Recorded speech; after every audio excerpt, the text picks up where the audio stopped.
Hello everybody and welcome back to artofdino.com and saveearth.us, and I've got one today that is about 8 years old, this article, but it's making the rounds, and I don't think I even heard of this. I think this kind of slipped through the cracks about 8 years ago.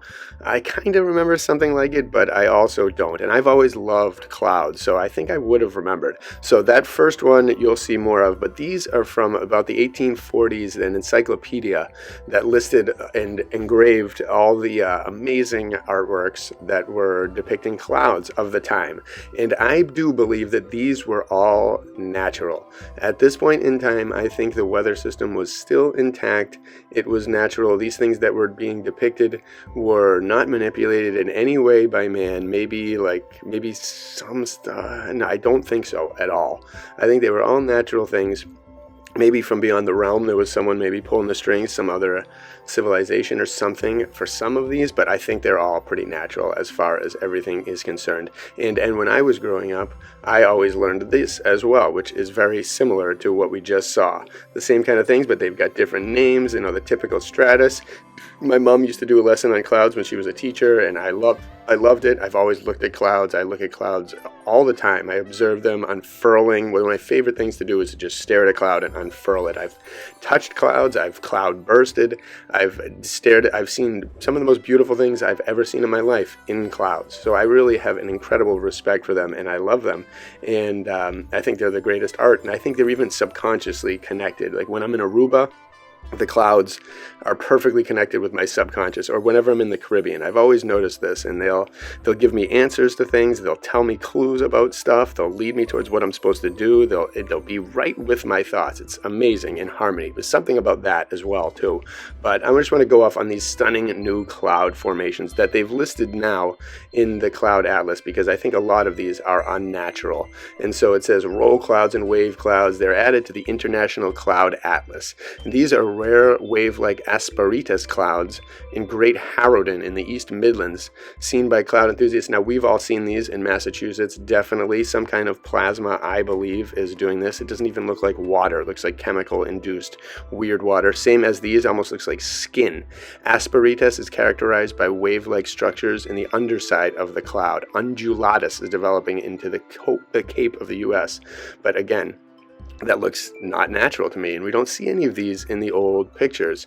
This is a newly classified stratocumulus volutus, or roll cloud, with cumulonimbus capillatus incus precipitadio in the background. This one's in Florida. And again, these clouds have been listed since the early 19th century, the 1800s, and then I'm sure before that they were the same classification. These are some roll clouds in Poland, and the animation you're seeing is AI, so don't trust those as to be natural. I just kind of wanted to see what it looked like, and it ended up looking cool, so I kept it going. And so they boast about how this new atlas uses all kinds of measurements, including high-tech space observations and remote sensing for the first time. So that's how they can now tell. And they don't show you where these things start off, whether the nuclear power plants or the places that just empty out lakes and whatnot in order to create this stuff. This is aircraft condensation trails, or contrails, chemtrails in the UK. There is no other way to say that, but that is a chemtrail. There is no way around the unnaturalness of this. And they're saying again that it's chemtrails, it's condensation, but I live near Logan Airport in Boston. I see planes flying by constantly. None of them ever do this, except the corrupt, nasty ones that fly in from somewhere else and grid the sky with their poisons, which we know they are doing. They are admitting it. This 2017, they weren't admitting it, but, well, they kind of were. But this is a fall streak hole or hole punch cloud, cavum, within a thin, extensive layer of altocumulus stratiformis. So that's just when a hole appears. Again, did they manipulate those with satellite or other types of technologies from below? Energy patterns, they know how to do all this. Stratocumulus cumulogenitus homogenitus, rising thermals from power plants in the Czech Republic. And again, take a look at that. I am partially convinced that nuclear power plants are weather generating machines, and that is one of their main purposes, is for putting out water in massive amounts so that you can can create clouds, and then other ways of manipulating it through energy and other different chemicals being used or whatnot, different winds controlling them, air flow, ether. I'm sure they know how to control that. Here's a little sun doggy, a magnificent halo display formed by the refraction and reflection of sunlight through diamond dust at an altitude of 1,100 meters on Mount Kalberg in German-Czech border.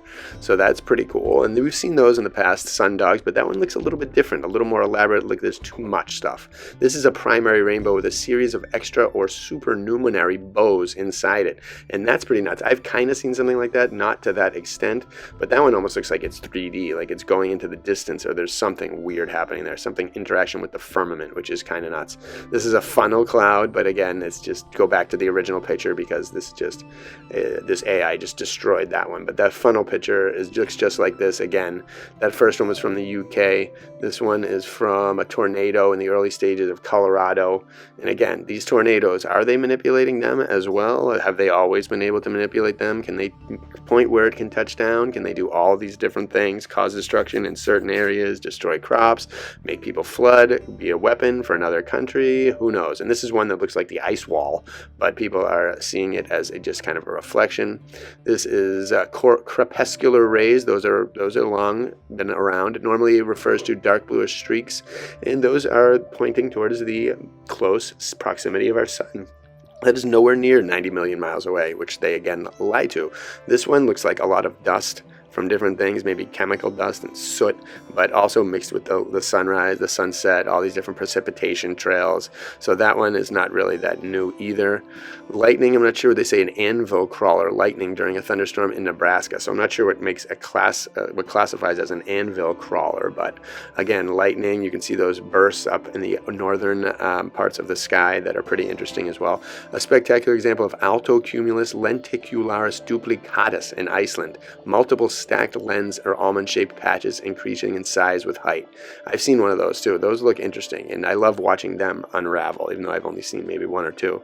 But again, classic cumulonimbus, my favorites. You can see gods in these things. I've seen the Buddhist ancient masters, Hindus, forms unlike anything in clouds. I just love them. And again, some water spouts from Italy to close it off with a big exaggeration, or not to close it off, sorry, but some water spouts in Italy. And water spouts we're seeing more and more of, and they killed a rich person, I think, on a boat at one point in Italy, and that would be kind of intense because, again, are they controlling that? Are there some satellites that can control that and cause a burst here, blow up that plane, blow up that boat, blow up that person, blow up that whatever? Who knows? These are pretty interesting. They look like artworks, like someone was drawing them. And again, I wouldn't put it past them. They do some kind of gas and art manipulations for the celestial photos that they get, so they could do it here in big time, in real time, and just a different format, a different technology, a different tool, but it's pretty much the same thing. And they can't make them perfectly accurate, but you can use the general shapes and general kind of things to carve out certain patterns. Even these ones probably are something. Altocumulus lenticularis clouds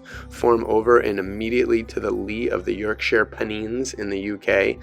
So again, that's what's up with that. Is that a certain way of stacking clouds? Are they trying to figure out certain techniques of doing these things?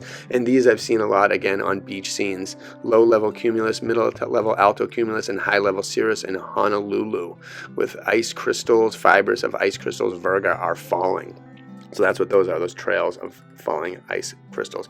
So again, maybe these people, maybe they just weren't observed in this past, but I, again, have the feeling that we had and inherited a beautiful weather system at one point in time, a long time ago, several hundred years ago, when all the people were making the buildings, using the ether, using the cathodes at the top of the cathedrals, and they were all working, using the bells. Everything was working beautifully.